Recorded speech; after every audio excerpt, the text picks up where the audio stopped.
I thought I was being robbed. I came home from work, pushed open the door, and felt it instantly. Something was wrong. The house was too quiet, too empty. My stomach knotted as I stepped into the living room. The old TV that had been collecting dust for years was missing. Whatever. Maybe Mom finally got rid of it. But then I went to my room, and my world collapsed. My gaming PC was gone. Not just gone, vanished. My entire desk setup was intact. My monitor, my mouse, even my half-empty can of Red Bull from last night was still there, condensation pooling under it. But the PC tower, the heart, the soul of my setup, was missing. At first, I thought maybe I'd been robbed, but nothing else was touched. My headset was still hanging on its stand. My backup laptop, sitting under my bed, untouched. A creeping dread settled in my chest. "Mom," I called, my voice cracking. She was in the kitchen, humming to herself, completely oblivious. "Hey," I said, trying to keep my voice steady. Did you see my PC?" She took a sip of her tea and shrugged. "Oh, that old thing? I threw it out." I stopped breathing. "You what?" She didn't even look up. "You never used that old TV, so I put it out with the trash." I felt like I was going to be sick. "Mom." My voice was shaking. "That wasn't a TV. That was my PC. My gaming PC." She blinked at me. Oh, just oh. "Mom, where is it?" She waved a hand, annoyed. "I don't know. Some guys in a truck took it. The garbage collectors, probably." My entire body went cold. "Please tell me you're joking." She finally looked at me, irritated. Irritated. Like I was the one being unreasonable. "You should be thanking me," she said. "You spend too much time in that room anyway. Maybe now you'll actually go outside and get some fresh air." For a second, all I could hear was the blood rushing in my ears. My hands clenched into fists at my sides. "That was worth $2,000, Mom." My voice was barely above a whisper. "I built it. I saved for years. And you just threw it away?" Her expression didn't change. It was just a screen in a box. "You're being dramatic." I turned and bolted for the front yard. The curb was empty. I checked the neighbor's driveway, the sidewalk, the street. Nothing. Gone. I felt something deep in my chest snap. I turned back to the house, storming inside. "You owe me $2,000, I said, my voice shaking. Mom scoffed. "For what?" "I did you a favor." The rage inside me ignited like gasoline on fire. "A favor?" I shouted. "Are you actually insane? That was my work. My time. Do you even understand what you just did?" She crossed her arms. "Maybe if you actually went outside once in a while instead of hiding in your room like some loser, I wouldn't have needed to do this." I wanted to scream, to break something. Instead, I did the only thing I could. I grabbed my phone and started typing furiously. If my PC was gone, someone had it, and I was going to find out who. I didn't care if I had to comb through every garbage dump in the city. I was getting it back. I tore through local Facebook groups, typing as fast as my shaking fingers would allow. "Urgent. Custom-built black and red PC, accidentally thrown out this morning. High value. If you picked it up, please contact me. Reward offered." I posted it in every buy, sell/trade group I could find, then checked Nextdoor, Craigslist, anywhere someone might have listed it. Then I ran outside, scanning up and down the street. A few houses down, old Mr. Gonzalez was watering his lawn. "Mr. G." I ran up to him, out of breath. "Did you see anyone take something from our curb this morning? A big black computer-looking thing?" He squinted at me. "Oh yeah, some guy in a red pickup took it. Thought it was a TV or something." He seemed real happy about it.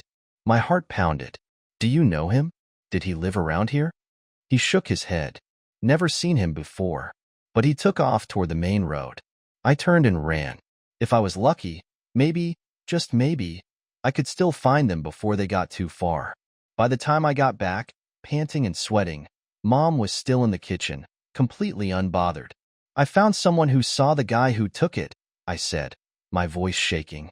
"I might be able to track him down." She barely glanced up. "Good luck with that." I clenched my jaw.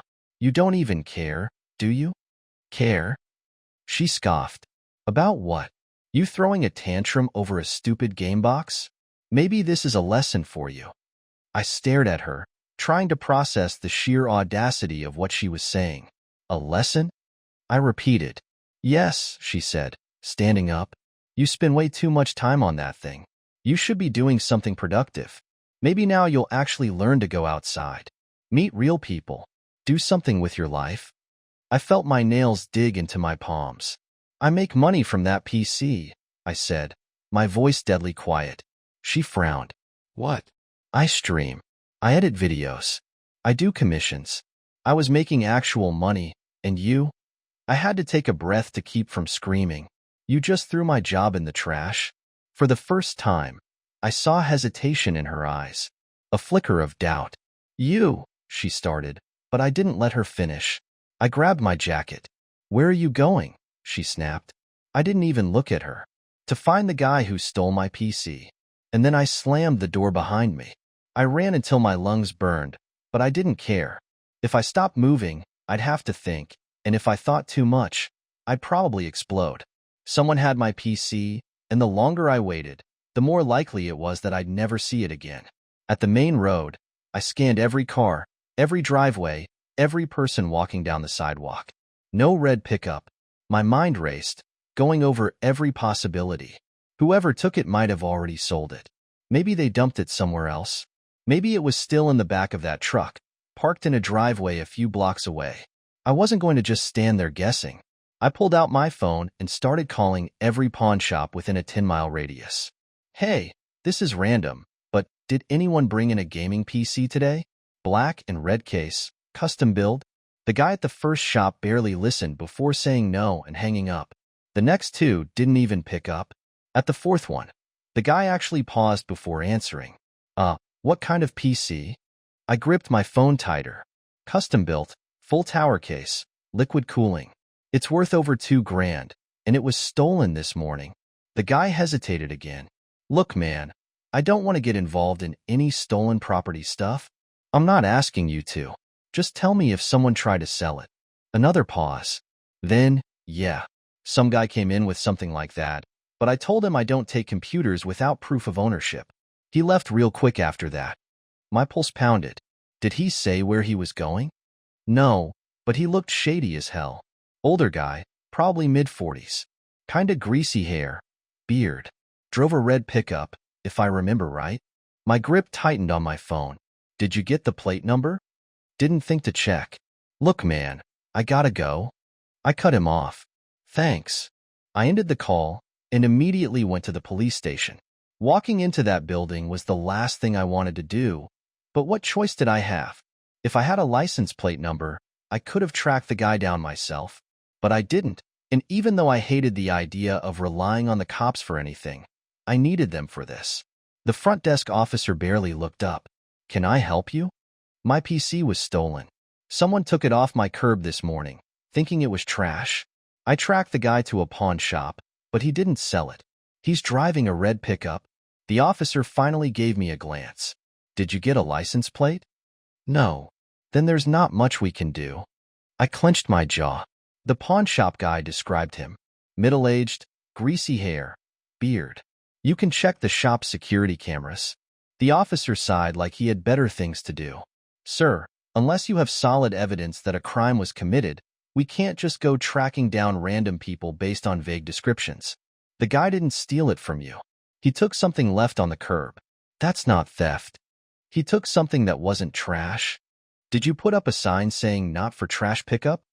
I wanted to punch the desk. Are you serious? Look, I get that it sucks, but if he thought it was abandoned property, legally, that's not theft. If you can find him, and he refuses to give it back, then it's different. But right now, there's nothing we can do. I turned and stormed out. Useless. I should have known. I needed another plan. If the pawn shop guy turned him away, maybe he'd try another shop. I started calling the rest, working my way down the list. 3 more dead ends. Then, at the 7th shop, I hit something.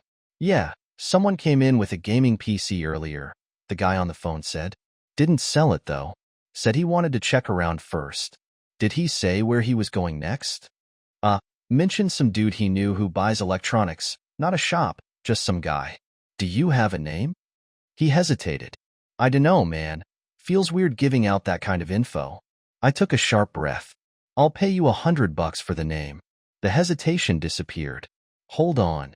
A few seconds passed, then he came back. Guy's name is Vic, hangs around the warehouse district. Might want to check there. I sent him a quick Venmo payment and hung up. I started biking toward the warehouse district, my heart hammering. If this guy still had my PC, I had to be careful. He wasn't some clueless dude who thought he got a free TV. He was someone who dealt in shady sales. Someone who knew exactly what he was doing. The warehouse district was mostly abandoned, except for a few places that still ran business out of crumbling buildings.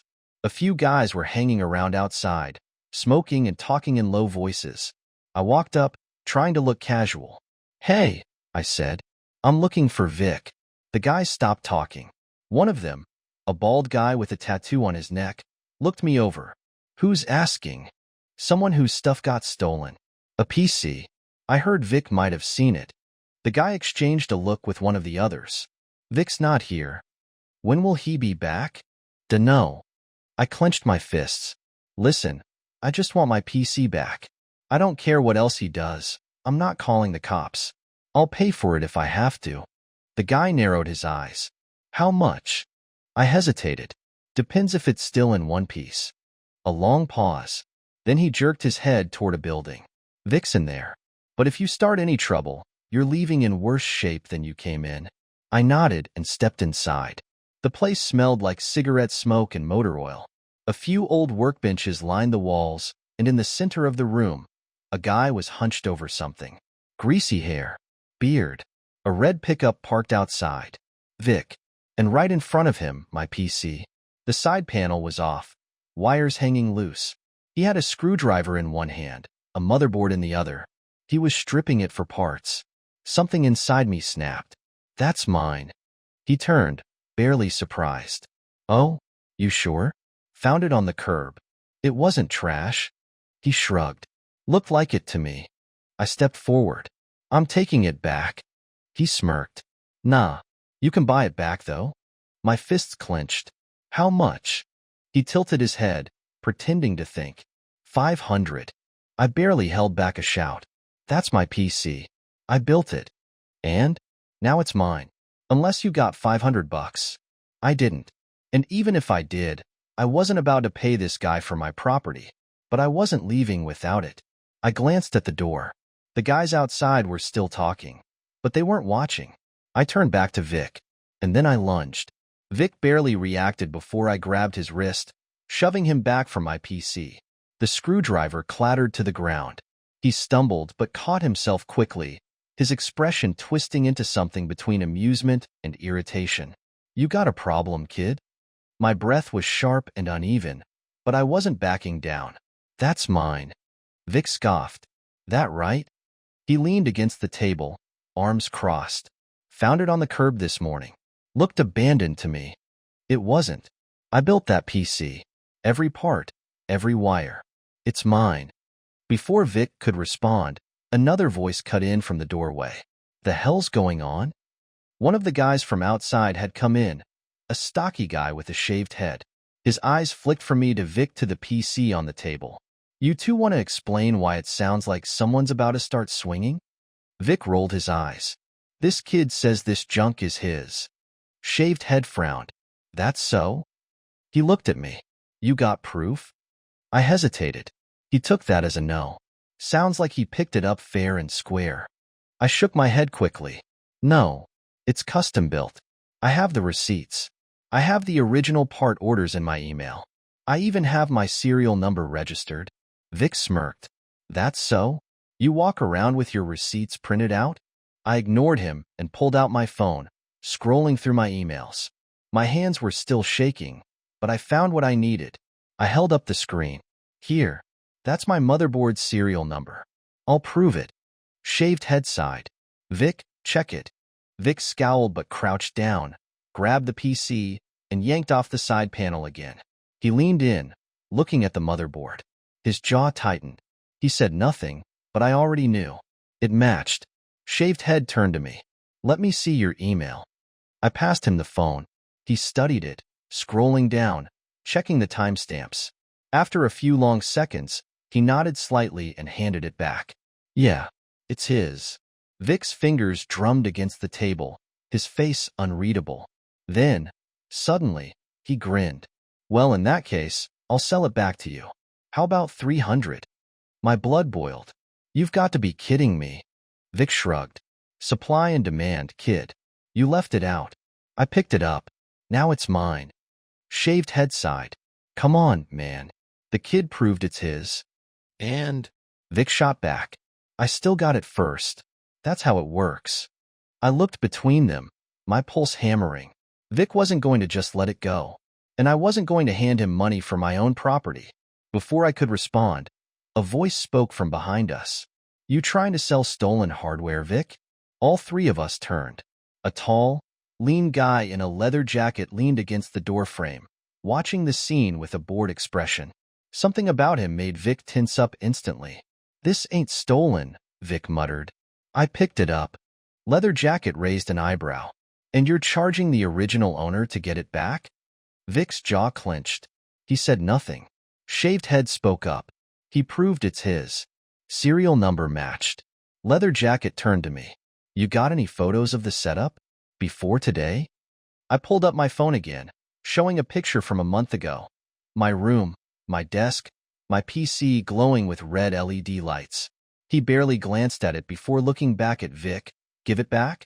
Vic exhaled loudly, shaking his head. You serious? You want to explain to certain people why you're fencing stolen electronics now? Leather jacket said. Go ahead. I'll wait. Vic stared at him for a long moment. His jaw worked like he was chewing on glass. Then, with a sharp exhale, he shoved the PC toward me. Take your damn toy and get out. I grabbed it, gripping it so hard my arms ached. Smart choice, Leather jacket muttered. Vic glared at him, but he didn't say anything. Shaved head shook his head. You're a dumbass, Vic. Shut up, Vic muttered. I didn't wait around. I turned and walked out fast, my pulse still pounding. My legs felt shaky, but I wasn't stopping until I was far away from that place. I walked for nearly 10 minutes before I ducked into an alley behind a closed shop and set my PC down, checking it over. It looked intact, but I wouldn't know for sure until I plugged it in. My hands were still shaking. My phone buzzed. Unknown number. Hope it still works. If it doesn't, hit me up. I know a guy who can fix it. I stared at the message. No name, no explanation, but I knew exactly who it was from. I didn't reply. I just picked up my PC and started walking home. When I got to the house, my mom was sitting on the couch, scrolling through her phone. She barely glanced at me. Where'd you go? I didn't answer. I walked straight past her, into my room, and set my PC on my desk. Then I plugged it in. The moment the power button lit up, I nearly collapsed from relief. It booted. Everything was still there. My files, my programs, my settings. Nothing was wiped. I sat down, staring at the screen, my hands still shaking. Then the door creaked open. Mom leaned against the frame, arms crossed. So, did you get it back? I didn't answer right away. I turned my chair to face her. Yeah. She scoffed. Whatever. You still need to get out more. I stared at her, feeling something shift inside me. I wasn't going to argue. I wasn't going to yell. I was just done. I turned back to my screen and opened a new tab. I started looking up apartments. She threw away the one thing I cared about without a second thought. She didn't care about my work, my time, or my effort. And I wasn't going to waste another second trying to make her understand. I was leaving. I didn't talk to my mom for the rest of the night. I didn't eat dinner, didn't leave my room. I just sat there, scrolling through apartment listings, my heart still pounding from everything that happened. Most of the places were too expensive, but I didn't care. I wasn't staying here any longer than I had to. The next morning, I woke up to my door swinging open. You're up late, Mom said. It was barely 9. I ignored her and kept scrolling. She stepped closer. You're seriously wasting another day in that chair? I clenched my jaw. I'm looking for an apartment. She snorted. Right. And with what money? You don't even have a real job? I turned to face her.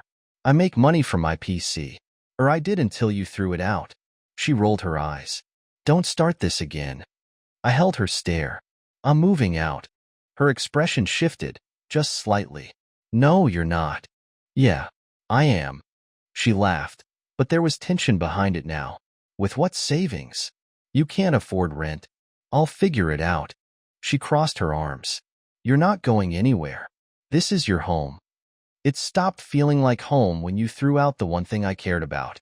She scoffed. Are you seriously making this all about that stupid computer? It's not just about the PC. I stood up. It's about you treating me like my work, my time. I don't matter. Her eyes narrowed. I've done everything for you. You have a roof over your head because of me. I feed you. I take care of this house. And you're going to stand there and act like you're some kind of victim? I exhaled through my nose, forcing myself to stay calm. You didn't do any of that for me. You did it because I was your responsibility. And I'm telling you now, I don't need you to do it anymore. For the first time, something like panic flashed across her face. You're being ridiculous. What? You think you're just going to pack up and leave? Yeah, I said. That's exactly what I'm going to do. She scoffed again, but I could see the tension in her shoulders. Where are you even going to go? I'll figure it out. You think life is that easy? She stepped closer, voice rising. You think the real world is just going to hand you everything? You're going to come crawling back in a month. You have no idea what it's like out there. Maybe I don't, I admitted. But I'd rather struggle on my own than live in a house where nothing I care about is respected. She stared at me, her hands tightening into fists. You're not leaving. You can't stop me. Her nostrils flared. Watch me. I didn't answer. I just turned back to my desk, opened a new tab, and started looking up moving services. A second later, she grabbed my mouse and yanked it away. You're not doing this, she snapped. I stood up. Give it back. You're not going anywhere. I grabbed the mouse from her hand and set it back down. Yes, I am. Her face twisted with frustration. Fine. Go. See how far you get. See how quickly you come crawling back. I stared at her. I won't. She turned and stormed out of my room, slamming the door behind her. I took a deep breath and sat back down. My hands were shaking, but not from fear. From relief. I was finally done. I opened my texts and scrolled to the unknown number from yesterday. The guy who had stepped in at the warehouse. Me, hey. You said you know a guy who can fix PCs. You know anyone renting out rooms? He answered almost immediately. Unknown number, maybe. You looking to move?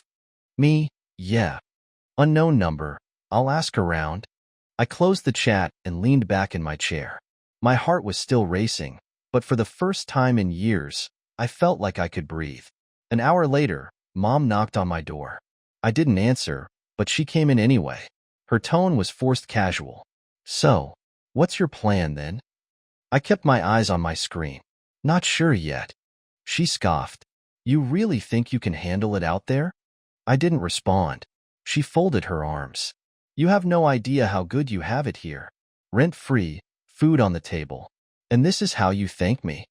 I turned my chair to face her. Thank you? For what? For treating my work like garbage? For deciding my future for me? For throwing away something that wasn't yours? Her face darkened. I did you a favor. That thing was a waste of your life. No, it was the one thing I actually built for myself. And you didn't even ask before throwing it out? She rolled her eyes. Oh, poor you. You act like I set your car on fire or something. I exhaled slowly. You don't get it. And you never will. Her voice turned cold. Then go. I will. She turned and left again. I locked the door behind her and went back to my screen. A few minutes later, my phone buzzed again. Unknown number. Got a place. Not fancy, but cheap. Guy needs a roommate ASAP. Me, where? He sent an address. It wasn't far. Close enough that I could check it out today. I stood up and grabbed my bag. I was done waiting. I left without saying goodbye. I packed what I could. Clothes, laptop, essentials. My PC was too big to carry, but I'd come back for it when I had a place. Mom didn't say a word as I passed through the living room. She was watching TV, pretending I wasn't there. I didn't care anymore. Outside, The air felt different, heavier. I wasn't just leaving the house. I was leaving everything behind. No backup plan, no safety net. I took the bus to the address the guy sent me. The ride felt longer than it was. My phone buzzed a few times. Messages from a couple of friends I told about my plan. No messages from Mom. I wasn't surprised. The place was a small 2-bedroom apartment above a mechanic shop. It wasn't much, but I wasn't expecting luxury. The guy who answered the door was in his mid-20s, wearing a grease-stained hoodie and jeans. He looked me up and down before stepping aside. "You the kid looking for a room?" "Yeah." He led me inside. The living room was cluttered, but not disgusting. Old pizza boxes stacked near the trash, a game console sitting on a makeshift TV stand. The couch looked like it had been through a war, but at least it wasn't falling apart. "Rent's cheap," he said. $5.50 a month, split utilities. "You got a job?" "I make money online." He raised an eyebrow. "Like what? Crypto scams?" "Freelance video editing. Streaming." He nodded, then pointed toward the hallway. "Room's down there. It's small, but it's yours if you want it." I followed him and stepped inside. The room barely fit a bed and a desk, but it was clean. The walls were bare, the carpet old but not disgusting. It smelled like dust. "When can you pay?" he asked. "End of the week." He shrugged. "Cool. First month up front. Don't be late." That was it. No background check, no lease agreement, just a verbal deal. I didn't care. I had a place. That was all that mattered. I dropped my bag onto the mattress. "I'll take it." The guy nodded. "I'm Alex, by the way." I shook his hand. "Good to meet you." He walked off, leaving me alone in my new space. I sat on the bed, letting it all sink in. I actually did it. I pulled out my phone and hesitated for a second before typing a message. "Me, I got a place. I'll be back for my PC later." I didn't expect a response, and I didn't get one. The next few days were a blur. I adjusted to the apartment, set up my laptop, and took on as many freelance jobs as I could. Money was tight, but I made it work. I didn't need much. When I finally went back for my PC, Mom didn't even look at me when she opened the door. I walked past her, straight to my room. Nothing had been touched. I unplugged my PC, wrapped up the cables, and carried it out without a word. As I reached the door, she finally spoke. "You're making a mistake." I stopped but didn't turn around. "You'll come back," she said. "You'll realize how hard it is out there. You think you're independent, but you don't know anything." I looked at her. "I know enough to not let someone control my life." Her face hardened. "Fine. Do whatever you want." I walked out. That was the last time I saw her for a while. At first, it was weird being completely on my own. There were moments I doubted myself, moments where I thought maybe she was right, but then I'd remember what she did, how she never even apologized, and it made me push harder. The first month was rough. I had to take on extra commissions, work late nights, and eat instant noodles more often than I liked. But little by little, things got better. I found steady clients, built a stronger portfolio, and even upgraded my setup. One night, I got a message from an unknown number. "Unknown number, still alive?" I stared at it for a second before replying. "Me, yeah." "Unknown number, good. Figured you would be." I knew exactly who it was. "Me, thanks for the help. I never said that before."